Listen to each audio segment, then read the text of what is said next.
అధికార ప్రతిపక్షాల మధ్య నీటి కేటాయింపుల విషయంలో యుద్ధమే జరుగుతున్నదని మాత్రం చెప్పొచ్చు. ఇదే ప్రధాన ఎజెండాగా ఈ నెల 29 నుంచి తెలంగాణ రాష్ట్ర అసెంబ్లీ సమావేశాలను నిర్వహించడానికి తెలంగాణ రాష్ట్ర ప్రభుత్వం ఏర్పాటు చేసుకున్నదని మాత్రం చెప్పొచ్చు. ఒక్కసారి మనం చూసుకున్నట్లయితే 29 నుంచి అసెంబ్లీ నీళ్లపై నిలదీద్దాం, బీఆర్ఎస్ అబద్ధాల కోటలు బద్దలు కొడదాం, మంత్రులతో ప్రత్యేక సమావేశంలో సీఎం రేవంత్ రెడ్డి. నిన్న ముఖ్యమంత్రి రేవంత్ రెడ్డి గారు మంత్రులతో సమావేశం ఏర్పాటు చేయడం జరిగింది.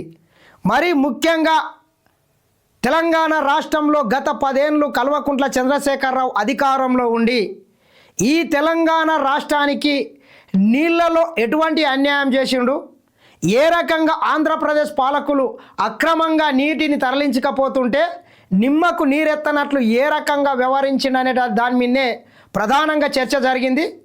మరి ముఖ్యంగా 29 నుంచి నిర్వహించేటటువంటి ఈ అసెంబ్లీ సమావేశాల వేదికగా గత ప్రభుత్వ హయాంలో అనేక తెలంగాణ ప్రాజెక్టులను గత కల్వకుంట్ల చంద్రశేఖరరావు ప్రభుత్వం ఏ రకంగా వాటిని పక్కన పెట్టింది, ఏ రకంగా ఆయన పేరు మీద ఆయన ఫామ్ హౌస్లకు నీళ్లు తెచ్చుకున్నాడో అనేటటువంటిది ఈ తెలంగాణ రాష్ట్ర ప్రజలకు వివరించడానికి రాష్ట్ర ప్రభుత్వం మాత్రం సిద్ధమైందని మాత్రం చెప్పొచ్చు.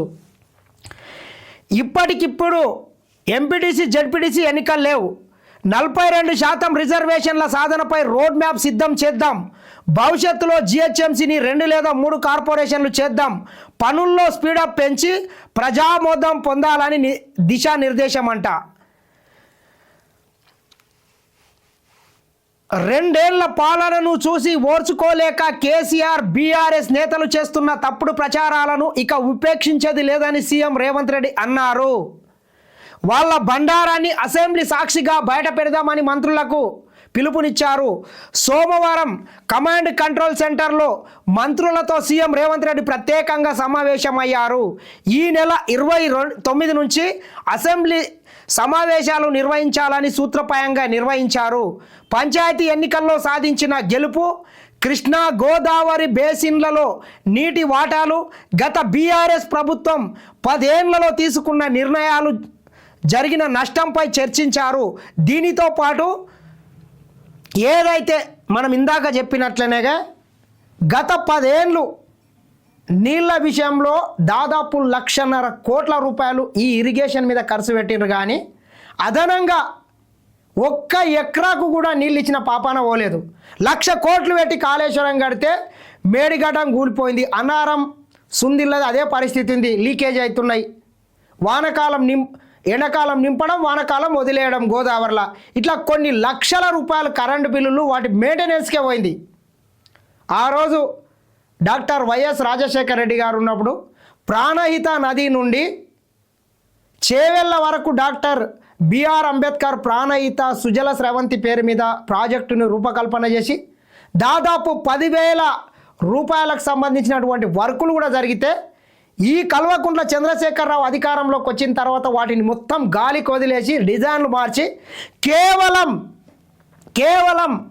సిరిసిల్ల, సిద్దిపేట, గజ్వెల్ ఈ 3 నియోజకవర్గాల కోసమే కాళేశ్వరం అనేటటువంటి ఒక పేరు పెట్టి ప్రాజెక్టులు మొత్తం వాళ్ళ దగ్గరనే పెట్టుకొని వాళ్ళ ఫామ్ హౌస్లకు నీళ్ళు తెచ్చుకున్నారు, ఫామ్ హౌస్లలో కాలువలు తవ్వుకున్నారు. కానీ తెలంగాణ ప్రజలకు 1 ఎకరాకు కూడా అదనంగా నీళ్ళు ఇచ్చిన పాపన పోలేదు. ముఖ్యంగా తీసుకున్నట్లయితే పక్కల్లే గోదావరి వారుతుంటుంది, కృష్ణ వారుతుంటుంది. కృష్ణమ్మ ఈ పాలమూరు కావచ్చు, ఉమ్మడి పాలమూరు కావచ్చు, నల్గొండ జిల్లాల మీదుగా పారుతుంటుంది. కానీ ఈ ప్రాంతం మొత్తం ఎడారిని తలపిస్తుంటుంది. 1 సంవత్సరం కూడా వర్షాలు పడకపోతే ముఖ్యంగా వ్యవసాయ ఆధారంగా జీవించేటటువంటి ఈ ప్రాంతం ప్రజలు మొత్తము ఉమ్మడి పాలమూరు కావచ్చు, నల్గొండ ప్రజలు మొత్తం వివిధ ప్రాంతాలకు వలస పోతుంటారు. మహబూబ్ నగర్ నుంచి తీసుకుంటే కొన్ని 100 మంది బొంబాయిలా, పూణేలా, హైదరాబాద్లో ఎక్కడ చూసినా కార్మికులుగా పనిచేస్తుంటారు. ఈ ప్రాంతం ప్రాజెక్టులను మొత్తం గాలికి వదిలేసి 1 చుక్క నీరిచ్చిన పాపాన పోలేదు. మళ్ళీ ఈరోజు పెద్ద మాటలు మాట్లాడతారు సిగ్గుశరం లేకుండా. ఏ మనసులో అర్థం కాదు ఇల్లది. కానీ ఎంత దౌర్భాగ్యం అంటే నోటికి ఎంత వస్తే అంత మాట్లాడే ప్రయత్నం చేస్తారు. ఆంధ్రోలకు అమ్ముడు పోయిందే బీఆర్ఎస్ వాళ్ళు, నీళ్లు నిధులన్నీ వాళ్ళకే ధారపోశారు మంత్రి ఉత్తమ్. పాలమూరు ప్రాజెక్టులో 90% పనులు పూర్తి అయితే 1 ఎకరాకు నీళ్ళు ఎందుకు రాలేదు? పాలమూరు రంగారెడ్డి ప్రాజెక్టుల 90% పనులు పూర్తి చేసినామని ఈ సిపాయిలు చెప్తున్నారు. ఆనాటి ఇరిగేషన్ మంత్రి హరీష్ రావు కావచ్చు, ముఖ్యమంత్రి కేసీఆర్ కానీ, మరి 90% పూర్తి అయితే 1 ఎకరాకు అదనంగా ఎందుకు నీళ్లు రాలేదు? చూపిస్తావా నీవు? పాలమూరు రంగారెడ్డి ఎత్తిపోతల పథకం పేరు మీద 90% పూర్తి అయిందని చెప్తున్నావు, ఎక్కడ నీళ్ళు ఇచ్చినావు? అంతెందుకు, ఉమ్మడి రంగారెడ్డి జిల్లాలో ఇప్పటికీ కూడా తట్టెడు మట్టి తీయలేదు, ఎక్కడ ఒక్క ఇటుక కూడా పెట్టలేదు. మళ్ళీ ఏం ముఖం పెట్టుకొని మాట్లాడతావు హరీష్ రావు? కనీసం సోయి ఉండాలి, కనీసం సిగ్గు అనిపించాలి మాట్లాడనీకే. 10 ఏళ్లలో పాలమూరును పట్టించుకోలే, కృష్ణా జలాల పంపిణీలో తెలంగాణకు తీరని అన్యాయం చేసింది కేసీఆరే. ఏ ప్రాజెక్టు సందర్శనకైనా మేం రెడీ హరీష్ రావు, గ్లోబల్స్ రావుగా పేరు మార్చుకో, కాళేశ్వరం పేరుతో రాష్ట్రాన్ని సర్వనాశనం చేశారా అని ఫైర్. ఉత్తమ్ కుమార్ రెడ్డే కాదు, కల్వకుంట్ల చంద్రశేఖరరావు గారి బిడ్డ కవితమ్మనే కాళేశ్వరం పేరు మీద కొన్ని లక్షల రూపాయలు, కోట్ల రూపాయలు కమిషన్లు ఈ హరీష్ రావు దండుకున్నాడు. లబ్బర్ చెప్పులు దిక్కులేని నీకు ఈరోజు 1000 కోట్ల ఆస్తులు ఎక్కడికి వెళ్ళి వచ్చినాయని స్వయంగా కవితమ్మనే హరీష్ రావు మీద, సంతోష్ రావు మీద, కేసీఆర్ మీద, కేటీఆర్ మీద ఆమె సంచలనమైనటువంటి వ్యాఖ్యలు చేసింది. దానికి మాత్రం సమాధానం చెప్పరు వీళ్ళు. ఆరోపణలు చేసింది అవి నిజం. 90% పూర్తయింది అని మళ్ళీ సిగ్గు లేకుండా చెప్తాడు. గ్లోబల్ ప్రచారం.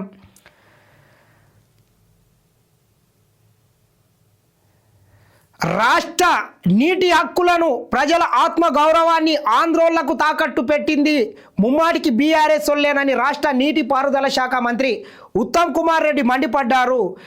నీళ్లు, ప్రాజెక్టులు, కాంట్రాక్టర్లన్నీ ఆంధ్రోలకే అప్పగించి కమిషన్లు దండుకొని ఇప్పుడు మొసలి కన్నీరు కారుస్తున్నారని, తమపై నిందలు వేస్తున్నారని ఆరోపించారు.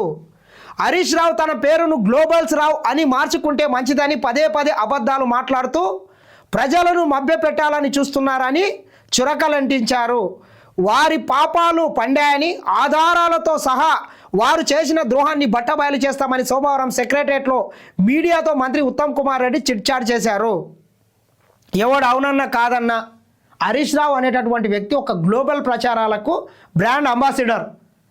మొన్న కేసీఆర్ బీఆర్ఎస్ భవన్గా జరిగినటువంటి ఒక ప్రెస్ మీట్ కార్యక్రమంలో కూడా హరీష్ రావును అక్కడ కూర్చోవడానికి కుర్చీ కూడా ఇస్తలేరు, అక్కడ దొబ్బేస్తున్నారు. అది ఆయన స్థానం. ఇంకా వచ్చి వాళ్ళ మామ దగ్గర, కేటీఆర్ దగ్గర మార్కులు కొట్టేయడానికి ఇట్లా డ్రామాలు వేస్తుంటాడు. నువ్వు 10 ఏళ్ళు చక్కా పని చేస్తే ఎందుకు పాలమూరు ప్రాజెక్టులు పూర్తి కాకుండా? భీమా, నెట్టెంపాడు, కోయిల్ సాగరు, కల్వకుర్తి, డిండి, ఎస్ఎల్బిసి ఈ ప్రాజెక్టులను మొత్తం నిండా ముంచింది మీరు. మళ్ళీ ఈరోజు పెద్ద మాటలు మాట్లాడతారు సిగ్గుశరం లేకుండా. కేసీఆర్ స్టేట్ మ్యాన్గా మాట్లాడితే రేవంత్ చీప్గా మాట్లాడిండట. ఏం మాట్లాడిండు స్టేట్గా? తొక్కుతా, తోలు తీస్తా, ఇదా? ఏం స్టేట్గా ఏం మాట్లాడిండు? 6 నెలల తర్వాత బయటకు వచ్చి చీప్గా మాట్లాడిందే మీరు. ఈ తెలంగాణ రాష్ట్రంలో భాషని దిగజార్చి అత్యంత నీచంగా రాజకీయాలను చేసింది మీరు. ఇంతకుముందు హుందాగా ఉండేది, మీరు వచ్చిన తర్వాతనే ఇది ఈ రకంగా తయారైంది. వాటాలు పంచుకోవడంతోనే ఎక్స్పీరియన్స్ ఉన్నదా? ఫార్మాసిటీ విలువేంటో కేసీఆర్ చెప్పారంట. ఫార్మాసిటీ విలువేంటో కేసీఆర్ చెప్పారు. మరి ఈ ప్రాంతంలో ఒక ఇండస్ట్రీస్ వస్తే భూములని మొత్తం అడ్డుకున్నటువంటి వాళ్ళు కూడా మీరే కదా. ఫార్మాసిటీలను తీసుకొచ్చిందే మీరు.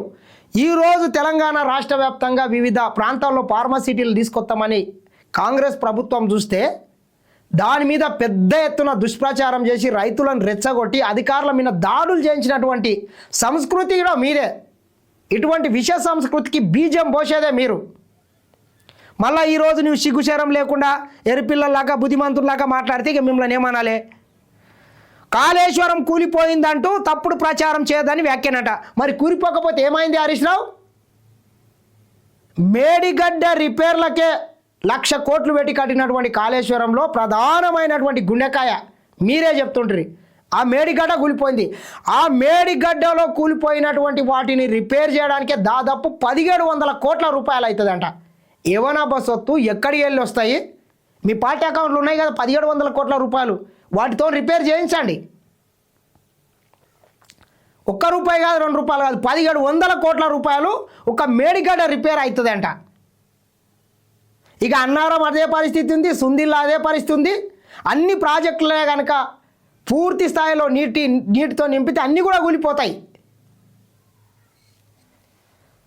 ఇంకా గ్లోబల్ ప్రచారం చేయకపోతే ఏం చేస్తారు? కాబట్టి ఇక్కడైనా మీ బుద్ధి మారితే బాగుంటుంది. మీ బుద్ధి మారాలే ముందు. మీ బుద్ధి మారపోతే ఎంతసేపు గిదే ఉంటుంది. ప్రజలే కేసీఆర్ తోలు తీస్తున్నారు. ప్రజాస్వామ్యంలో ఆ హక్కు ప్రజలకే ఉన్నది. మంత్రి పొన్నం తోలు తీసే అంశాలు ఏవి ఉన్నా అసెంబ్లీకి వచ్చి చర్చించాలని సవాల్. తోలు తీస్తాం, నార తీస్తాం, తొక్కుతాం అది అన్నాడు కదా మొన్న కేసీఆర్. నిజంగా ఏమన్నా తీయాలంటే అసెంబ్లీకి రా, అసెంబ్లీకి వచ్చి ప్రభుత్వానికి సలహాలు సూచనలు తొక్కు దంచు ఏదైనా చేయి. నీకు నడవనీకనే సకా శాతం అయితే లేదు. ఇక తొక్కుతా తోలు తీస్తా అనక ఎందుకు కేసీఆర్? పెద్ద మనిషి కొంత హుందాగా వ్యవహరించు.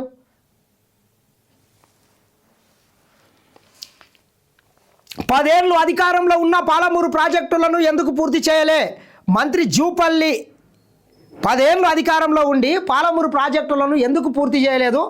మరి ఆ రోజు పాలమూరు ఎంపీగా ఉండి తెలంగాణ రాష్ట్రాన్ని సాధించిన ఇక పాలమూరుని ఉద్ధరిస్తా, పొడుస్తా, నాటా అని చెప్పి ప్రగల్భాలు కలిపి కాళేశ్వరం కన్నా ముందు పాలమూరు రంగారెడ్డి ఎత్తిపోతల పథకానికి శంకుస్థాపనలు చేసి 10 ఏళ్ళు కూడా వాటిని గాలికి ఎందుకు వదిలేసినామని చెప్పి అదే జిల్లా నుంచి ఈరోజు ప్రాతినిధ్యం వహిస్తున్నటువంటి మంత్రి జూపల్లి కృష్ణారావు అంటున్నాడు. చెప్పు, సమాధానం చెప్పు.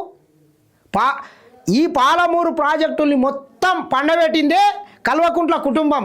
ఎందుకంటే కొంత ఈ దక్షిణ తెలంగాణలో కొంతలో కొంత పాలమూరు ప్రజలు కావచ్చు, నల్గొండ ప్రజలు కావచ్చు, ఖమ్మం కావచ్చు, వరంగల్ కావచ్చు, ఈ ప్రాంతాల్లో మొత్తం కాంగ్రెస్ పార్టీకి పట్టుంటుంది. కాంగ్రెస్ పార్టీకి కంచుకోటలు. కాబట్టి ఈ ప్రాంతం మీద కొంత సవితి ప్రేమ ఉంటుంది. ఇది మంచిది కాదు. ఏపీకి నిధులు తరలిపోతున్న కేంద్రం వివక్షపై కేసీఆర్ ఎందుకు మాట్లాడలే? మంత్రి వాకిటి. ఏపీకి నిధులు తరలిపోతున్నా, కేంద్రం వివక్ష చూపుతున్నా ఎందుకు వాటి మీద మాట్లాడట్లేదు? ఎందుకు కేంద్రాన్ని నిలదీయట్లేదు? అంటే లోపాయికారి ఒప్పందం. అవి పార్లమెంటు ఎన్నికలు కావచ్చు, జూబ్లీస్ కావచ్చు, పంచాయతీ కావచ్చు, వీళ్ళిద్దరికి రాజకీయంగా కొంత అవగాహనతోని ఇద్దరు ఒకరి కనుసన్నల్లో ఒకరు మాత్రం పనిచేస్తున్నారని చెప్పొచ్చు. వీరిద్దరు కలిసి వాళ్ళకు అవసరం ఉన్న తన వీళ్ళు సాయం చేస్తున్నారు, వీళ్ళకు అవసరం ఉన్న తన వాళ్ళు సాయం చేస్తున్నారు. అంతిమంగా వీళ్ళిద్దరు కలిసి ఈ రాష్ట్ర ప్రయోజనాలను కాలరాస్తున్నారు. మరి కేంద్రం నుంచి రావాల్సినటువంటి కోట్ల రూపాయల నిధులు రాకుంటే కూడా ప్రతిపక్ష నాయకునిగా ఆయన బాధ్యత ఎందుకు నిర్వహించట్లేదు? ఎందుకు బాధ్యతారహితంగా మాట్లాడుతున్నాడు? ఎందుకు పట్టించుకోవట్లేదో కేసీఆర్ సమాధానం చెప్పాల్సిన అవసరం అయితే ఖచ్చితంగా ఉన్నది. కవిత ప్రశ్నలకు జవాబులు చెప్పలేక మాపై ఏడుపు ఎందుకు? మంత్రి సీతక్క. నిజమే కదా, వీళ్ళ కుటుంబం మీద అనేక ఆరోపణలు చేస్తున్నది ఈరోజు కవితమ్మ. ఆమె చేసినటువంటి ఒక్క ఆరోపణకు కూడా ఈరోజు సమాధానం చెప్పుకోలేకపోతున్నది ఈ కుటుంబం. ఎందుకంటే వీళ్ళు లూటీ చేసినారు, వీళ్ళు అవినీతికి పాల్పడ్డారు, అక్రమంగా కోట్ల రూపాయలు పోగేసుకున్నారు. కాబట్టే వాళ్ళ దాని వెనకాల జరిగినటువంటి గూడు పుటాని మొత్తం కవితమ్మకు తెలుసు. ఇంకా ఆమెనేమన్నా అంటే ఇంకా వీళ్ళది లోతుగా మొత్తం బయట పెడుతుందని చెప్పి నోరు తెరవట్లేదు హరీష్ రావు. కాంగ్రెస్ వాళ్ళ మీద, ప్రభుత్వం మీద ఇంత అంటే ఇంత బారెడు గొంతేసుకొని ఎగబడతాడు. మళ్ళీ ఈయన మీద అనేక ఆరోపణలు చేస్తున్నది కవితమ్మ. ఎందుకు ఒక్కదానికి కూడా సమాధానం చెప్తలేడు అంటేనే ఖచ్చితంగా వీళ్ళు అవినీతికి కుట్రలకు పాల్పడ్డారు.